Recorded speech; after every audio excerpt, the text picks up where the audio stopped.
Hello mga kababayan, good evening. So, gusto ko lang i-share sa inyo yung MP2, yan, MP2 savings plus investment dahil nga dun sa interest rate na ino-offer ng MP2. So, ito is government program, no? Ito ang Pag-ibig MP2. So, yun, ginawa ko, nag-register lang ako online. Tapos, yan, pinarin ko tong registration.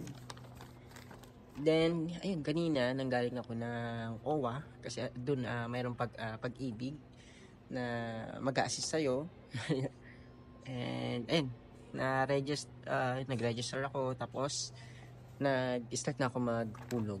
So, yun. Actually, second account ko na tong MP2. Kaya, yun, gusto ko rin i-share sa inyo, sa mga kababayan ko, mga OFW na naghahanap ng investment plus savings na rin, para dun sa hard-earned money natin dito sa abroad. So, by the way, mga kababayan, 2 years na akong OFW dito sa Qatar. So, yun lang. Maraming salamat. Hopefully na makapag-share pa ako dun sa mga next investment, savings na papasukin ko habang working here sa abroad. So, yun lang. Maraming salamat mga kababayan.